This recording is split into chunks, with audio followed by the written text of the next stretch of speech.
You don't always want to tell people what to do. You want to share experiences with them because everybody's different.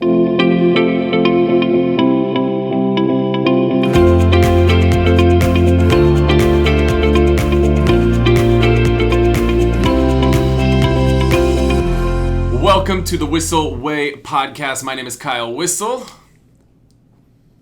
With the Whissel Realty Group in San Diego. That's I was going to let you do it because you get so excited to say it. And I'm Bryan, Koci, Media and Marketing Manager here at Whissel Realty Group in San Diego. And part of eXp Realty as well. Yes.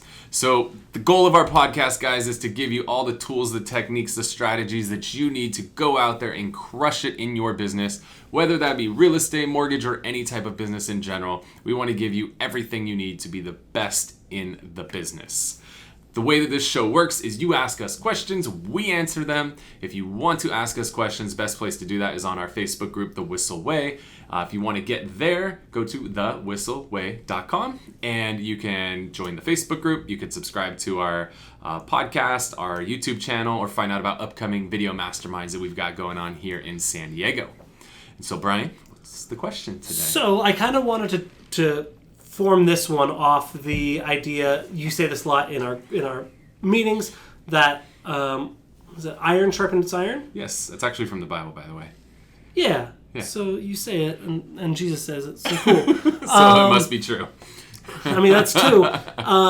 So, great minds think alike. Or you just took it from the Bible. Let's go that way. But basically, kind of talking about how do we utilize that phrase. What do we do to make ourselves better? So you said this podcast is all about us making ourselves better. I know one way that we do that is surrounding ourselves with other like-minded individuals. So I kind of wanted to go into the process of mastermind groups. Yes. Why should we do them? What are they? How do we build them? How often do you meet? And kind of what have you found has been the right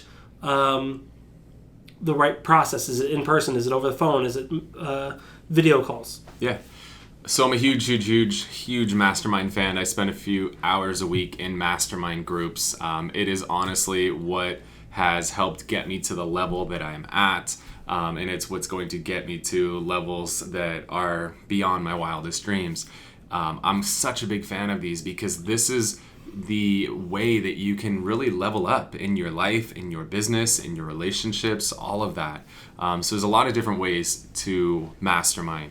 The first way, the way that I think is the most common, and we'll kind of start with that and then we'll talk about some maybe outside the box stuff. The biggest mistake that I see people make in, let's talk about real estate, mortgage, or really just any industry, is we go to these conferences. And what a lot of people do, and this is the biggest mistake I see people make, is they go to these conferences and they hang out with everybody they already know from home at the conferences. So it would be like you or I going to conferences. Like, we're here in this office 5 days a week, and we probably see each other one night on the weekends too. We're seeing each other 6 days a week typically. And then we go to a conference and we spend the entire time together. Like, what's the point? Like, if I had anything to learn from Bryan, I'm going to have learned it over those 6 days we just spent together. Yeah, I only have 6 days of knowledge, so yes. There it is. Yeah, and then 7 days an ice cream fast, and I don't get to see him on that day. So not fast, it's a binge. A binge, sorry. Binge, not a fast. You would never fast from ice cream. Not on purpose. Well, I already have, extracted pretty much everything that I can out of Bryan because I'm seeing him day in, day out. I want to surround myself with other people. I want to surround myself because there's a lot of other people. Bryan's amazingly smart, but there's a lot of other amazingly smart people out there. So when you go to conferences, don't go to conferences and spend the entire time with the same people, that you hang out with back home, or the same people that you hang out with at every single conference. Really make a point to go and meet as many people as you can. When I'm going to conferences, I'm trying to have lunch, breakfast with one group, lunch with another, dinner with another, cocktails with another. I want to meet as many people as I can because everybody has something to offer. But when I'm going in and setting all of these up, I'm constantly in my mind thinking about who are people that we could really grow together. Somebody who's at my level or above my level, or maybe, their production's not the same as mine, but their knowledge is far superior to mine. So let's brainstorm in the real estate market, because that's what we're in. what are some groups that you would set up? So, for example, when I went to Tom Ferry Summit last year, I created I did a lunch with all the videographers, and then I did a dinner with all the marketing managers. Yeah. So for you, obviously one can be based on volume, right? But what other kind of groups would you surround yourself with? Well, I mean, when you go into a conference, you should go in with an intention of where you want to grow in your business. So you could, let's say you want to start really going after expired listings. Most conferences, there's a Facebook group centered around either that event or the people that will be at that event. Just go in there and say, hey, I got a reservation for 8 people. Like, I've learned this to always book your reservations in advance. Say, hey, I got a reservation for 8 people at this restaurant Friday at 7 o'clock. I'd love to get together with, 7 other people who are really out there crushing it with, working on expired listings. And you will have 7 people before you know it. And then fill that group up. Always have like 1 or 2 extras just in case, because people are going to bail.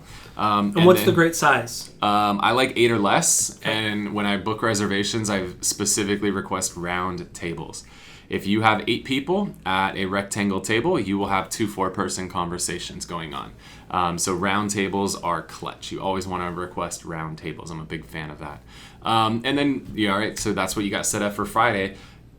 Saturday, hey, I got a table for 6 for lunch. I'm looking to mastermind with people that are, going really deep on using TikTok. And boom, get 6 people together that are going deep on TikTok, right? And so then when I'm going in and having these lunches, these dinners, whatever, I'm thinking about who are those people that I want to continue the relationship with, that I believe that I can learn from and I can help them learn. And so then every time I go to a conference, I'll typically add like 2-3 new people to one of my mastermind groups.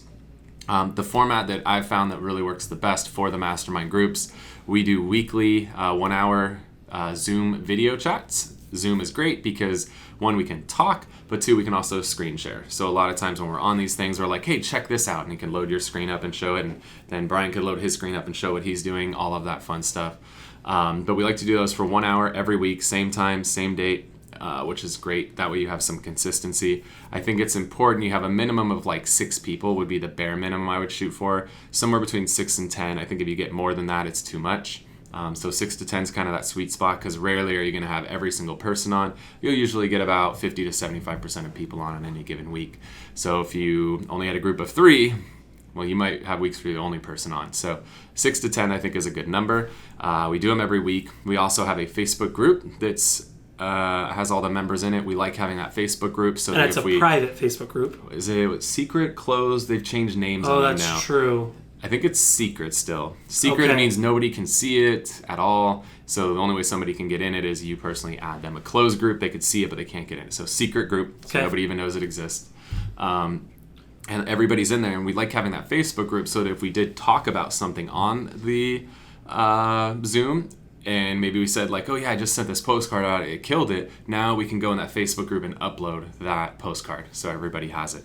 And I have some masterminds as well, and a lot of times we'll even use that group for, hey, next call I want to talk about this, next call I want to talk about this. Yeah. So that's great. So we really use the Facebook group primarily for uploading all of those different things. And then we have a text thread as well. The text thread is more for like immediate stuff. So, hey, I'm in a situation, here's what's going on. Because not everybody's logging into Facebook checking it all the time. So Facebook is great for uploading resources that were discussed on the calls. But the text thread is more the immediate stuff. Like, hey, I'm in a situation, I need some help. Or we just want to celebrate wins or something like that. But so the combination of 3, weekly masterminds. Then we do the Facebook group. And then we have the text thread. And then typically when we do go to a conference, the mastermind group will get together for an in-person, right? Because we're seeing each other on these videos, but it's nice on a 3-day conference of the 12 opportunities, right? Breakfast, lunch, dinner, happy hour. Of the 12 opportunities that are there, I'll use one of those to get together with my mastermind group. And our last one, James, avocado. If you're watching, avocado, bro. That was the best mastermind dinner in the history of mankind. James avocado? Avocados will never be the same, James.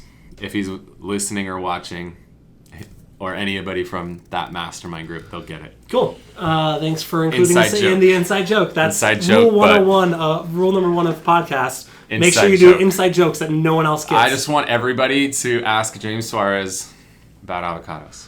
Okay, That was weird. What is the format of your call? You said 1 hour Yes. weekly. So format is very important. So we have found that if you don't have a format, it's just kind of like, so what's new? Like, I don't got time for that. So we're very specific in our format. We just go hot seat format. So Brian's on the hot seat. Brian, what's working for you? You'll tell me about something that's working. And if we have follow-up questions, we'll ask follow-up questions. Then we'll talk about what's not working. And then we'll give advice. And this is something I've learned from another organization, is you don't always want to tell people what to do. You want to share experiences with them, because everybody's different. And the way Brian handles things and processes things is different. So it's much better entrepreneur organization, or EO. I would say, is this AA or what? It sounds... So it's called Gestalt method. And what it is when Brian's, like, let's just say Brian's like, hey, somebody's stealing from me. Somebody's, stole money from me and used my credit card or some shit like that. I shouldn't say, hey, you should fire him. Screw that. You should say, you know what, Brian, I had somebody steal from me, and this is kind of how things went down. And I can at least share my experiences with him and allow him to ultimately make the decision on what he wants to do. So instead of telling each other what to do, we can share experiences with each other and we're all smart people. We can make decisions, right? We're big boys and girls.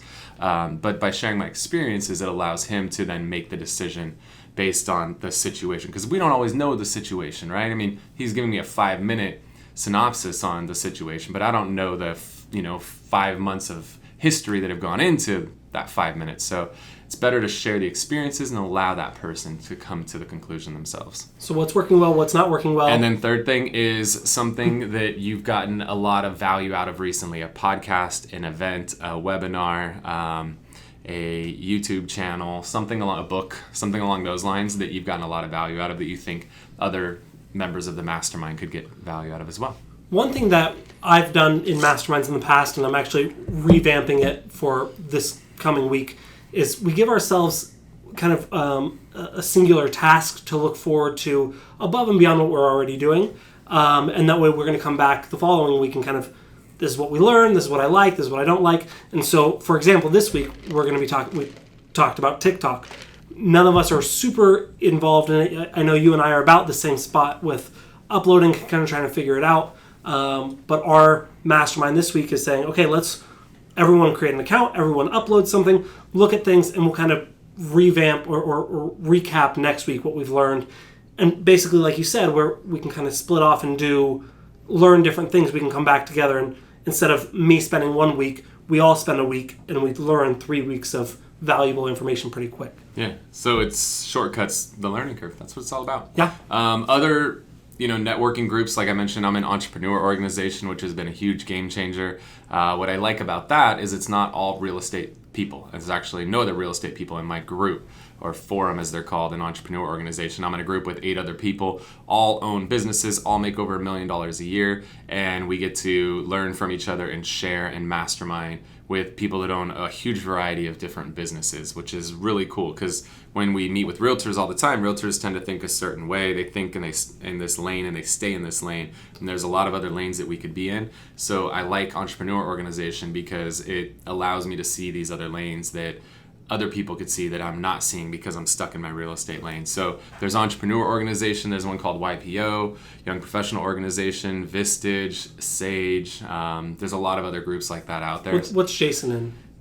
Those are those are networking groups, not mastermind groups. Okay. There's things like BNI and Latip, which are networking groups, a little bit different. Cool. Yeah. So again, get out there and mastermind, guys. If you ever go to a conference, you go to, if you're with Tom Ferry, you go to his conference, or you're with Mike Ferry, or any, coaches, or whatever, your Keller Williams Mega Camp, or Gen Blue, Coldwell Banker, or whatever you go to, EXPCon. Like, when you go to those events, you should have a goal to add a couple members to your mastermind group every time you go to one of these events. Cool. Yeah, good stuff. All right, cool. Well, it's time for the Whissel Widgets of the Week. Of the week. That's some reverb for you. Whoa. So my Whissel widget... You're so into TikTok right now. Yeah, I'm figuring it out. You're TikToking. So my Whissel widget of the week is this big stabilizer. If you guys are just listening to this podcast, podcast is also on YouTube. And if you want to see what we're talking about here on the podcast, hop on our YouTube channel and you could see these widgets of the week. So the goal of when we say our widgets of the week, it's to explain what it is before we say what it is. So that's cool. I messed it up You're twice in a row now. 0 for 2 in the last 2 episodes. So this is a way to stabilize your larger DSLR camera or mirrorless camera.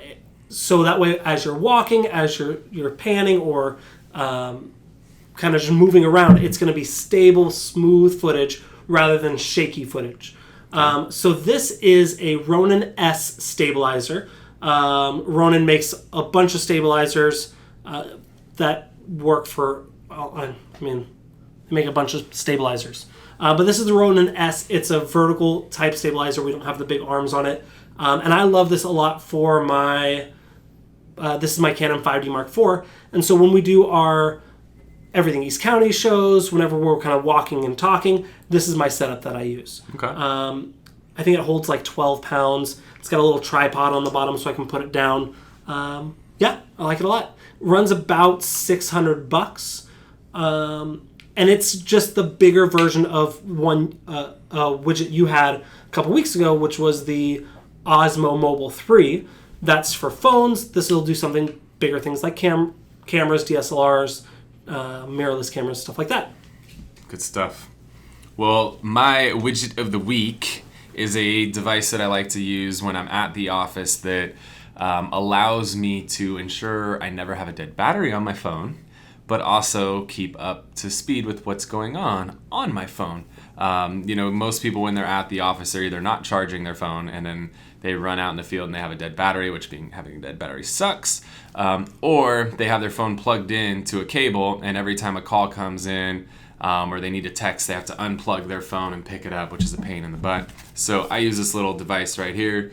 So if you've bought a phone in the last 5 years, if you've bought a phone in the last 5 years, that it should have wireless charging capability on it. So when I'm sitting at my desk, I simply pop my phone, sits on here, and it's got this nice angle to it. So when I'm sitting at the office, it's looking right up at me. I can see everything that's happening, see all my notifications on the phone, but it's also charging at the same time. And if a phone call comes in, or I need to pick it up and send a text message or respond to something, I can pick it up. I don't have to worry about cables or anything like that. Pop it back down, I'm instantly charging again. So it's a wireless charger, but just this little angle on it helps so much so that I can see what's happening on my phone as opposed to it laying flat on the table. So that is my Whissel widget of the week. There's a million manufacturers for it. How you're going to want to pronounce that one? No. I think it's just Choetech, Choetech on Amazon. It's like $15-20. I thought it was Chiotech. But there's a lot of other brands out there. So that's my widget of the week. It's just a quick efficiency thing, save a little bit of time. So guys, hopefully you got a lot of value out of the show today. If you want to stay connected with us, you want to subscribe to the podcast or the YouTube channel, or you have questions for us, go to thewhisselway.com, ask your questions on that Facebook group. That's where we answer the questions on the show. So hopefully you got a lot of value. I want you guys to go out there, crush it in your business. If there's ever anything we can do for you, let us know. Thanks so much for tuning in. Adios. Wait. Before you leave, I want to share some more tips and tricks that we're using in our business to take it to that next level. Just click right here. And don't forget to subscribe. Click right here.